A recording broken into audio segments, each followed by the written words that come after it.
If someone asked you, calculate the square root of 5,439,493, would you do the math by hand? Unless you really love tedious math problems, you'd probably use a calculator. What about binary?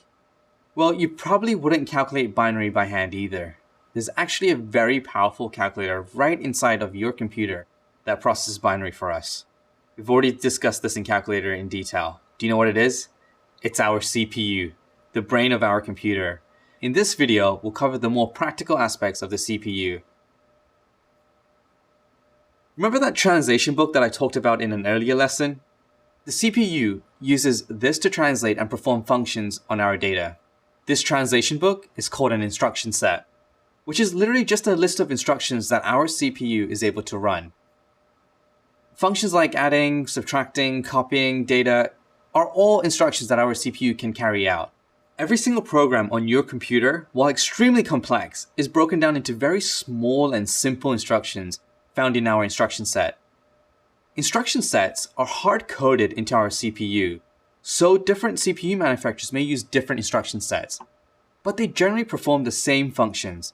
It's like how car manufacturers build their engines differently, but they all get the same job done.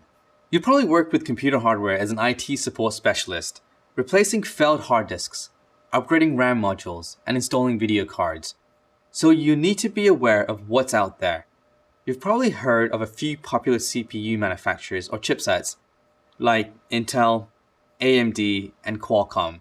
These CPU manufacturers use different product names to differentiate their processors, like Intel Core i7, AMD Athlon, Snapdragon 810, Apple A8, and more. Now when you hear these terms, you'll know what they mean. Each of these CPU manufacturers have their strengths and weaknesses. If you are interested in learning more about why some CPUs are more popular than others, you can check out the next supplemental reading. When you select your CPU, you'll need to make sure it's compatible with your motherboard, the circuit board that connects all your components together. Heads up, you can't just buy a bunch of parts and expect them to work together. There are different ways CPUs fit on motherboards using different sockets. Your CPU might have lots of tiny pins that either stick out or have contact points that look like dots. Depending on your motherboard, you'll need to make sure these CPUs fit correctly in the socket. There are currently two major types of CPU sockets: land grid array, also known as LGA, and pin grid array, also known as PGA. In an LGA socket like this one, there are pins that stick out of the motherboard. The socket size may vary, so always make sure your CPU and socket are compatible beforehand. When you purchase a CPU or motherboard, it'll tell you right on the box what type of socket it has. Make sure your CPU and motherboard socket also both match. If it's not listed on the box, you can go to the manufacturer's website, where it usually lists what types of CPUs are compatible with the motherboard. The other type of socket is the PGA socket, where the pins are located on the processor itself.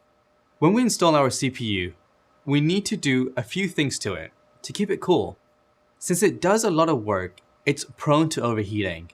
We have to make sure to include a heatsink too, which takes the heat from our CPU and dissipates it through a fan or another medium.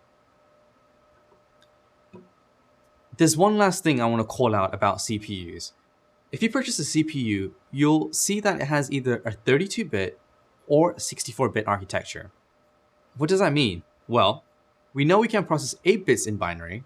Now, imagine how we can process with 32 or even 64 bits. CPUs that have 32-bit or 64-bit architecture are just specifying how much data they can efficiently handle.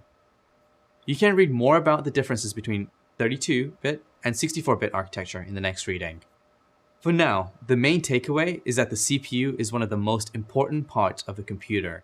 So we have to make sure it's compatible with all other components and can perform well for our computing needs.